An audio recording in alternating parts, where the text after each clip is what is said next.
I'm on the path that leads from the Wincliffe car park down to Otter Hole Cave.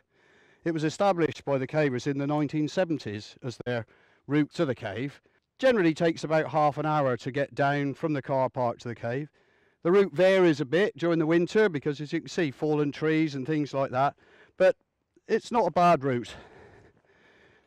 My first trip into Otter Hole was actually in September 1974, and that was on the night after 3 Forest of Dean cavers had nearly drowned in the cave due to a misunderstanding of the tide times. Fortunately, that didn't put me off, and since then I've done about 225 trips into the cave. There's an enormous amount of formations in the cave for people to see, and there's 2 areas, Crystal Ball Passage and Tunnels Right, which soon after they were discovered had voluntary no access moratoriums placed on them because they were considered to be so delicate that a lot of people visiting would probably cause a lot of damage. Over the years, the formations in the cave have been recorded by both photographers and also on film. In 1982, as part of the Realm of Darkness series, Sid Peru filmed in the cave, and I had the privilege of taking part in that film. In 2010, in collaboration with Nicky Bayley, we took Dave Parker back into the cave.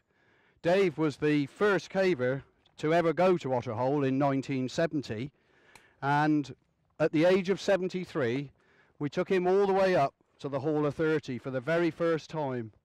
This was quite a momentous occasion.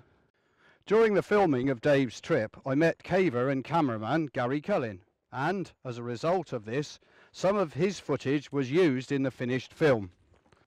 Following the completion of the film about Dave's trip, I started to have thoughts about making a second film, and those thoughts centred around the idea of showing people the parts of the cave that they did not see on a normal trip, including those that were off limits, along with the many interesting aspects of the cave that had not been previously covered, both underground and on the surface. For instance, I knew that the vast majority of cavers visiting the cave would never have seen the full 12-hour cycle of the tide, as this was not part of their trip, yet hugely influential. However, I knew this was going to be a big project and not something that I could do on my own. So my thoughts turned to Gary, and I made arrangements to meet up with him at Hidden Earth in 2012.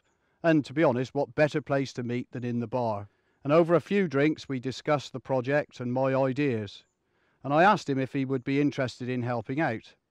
It took him all of 5 seconds to say yes. Gary also realised that, to be honest, it was something that was bigger than the both of us, and that we would need another photographer to help us. So he suggested Paul Fretwell, Footleg.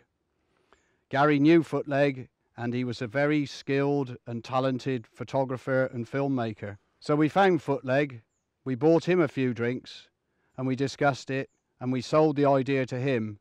And like Gary, there was no hesitation about joining in with the project.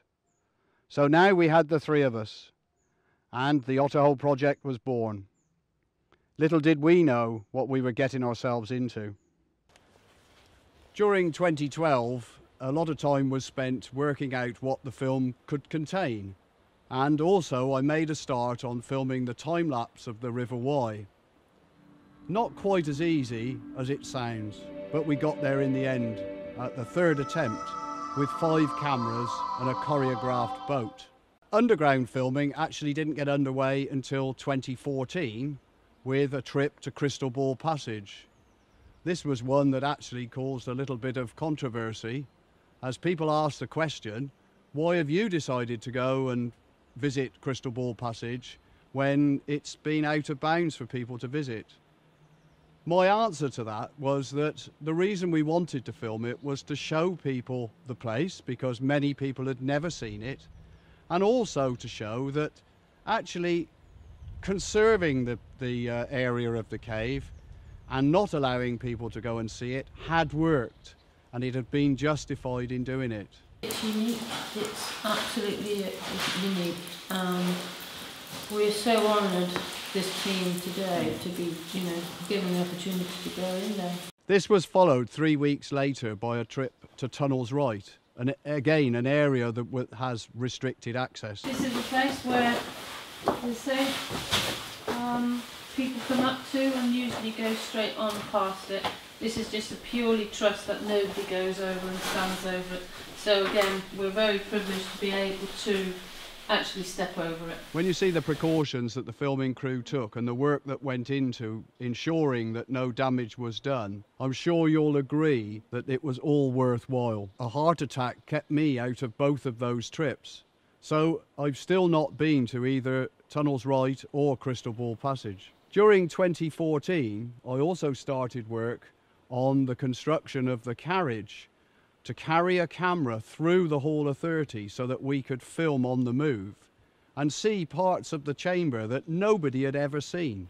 Various developments took place, and this work was carried out in Clearwell Caves and Oldham Iron Mine. So much easier to go into the iron mine where we could be in and out in relatively short period of time, against coming all the way down to the cave, going all the way into the Hall of 30 and then finding out that it didn't work.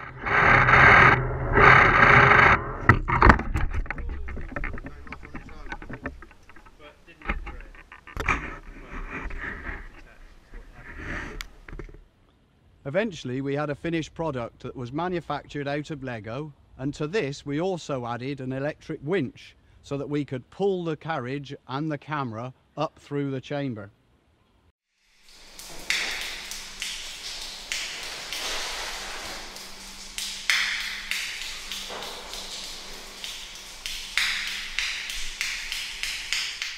Further testing and refinements resulted in a new carriage being built and the purchase of a new camera so that we could get even better results.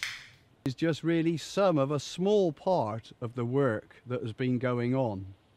When we started, we thought this would be a year's project.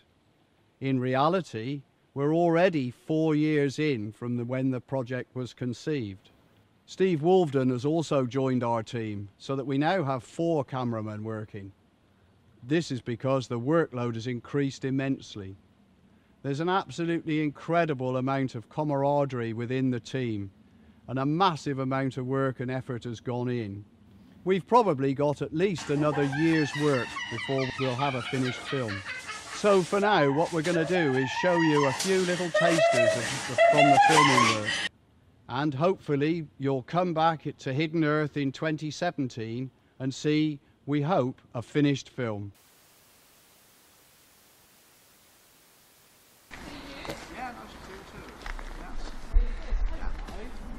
So when did you alter the eye hole then?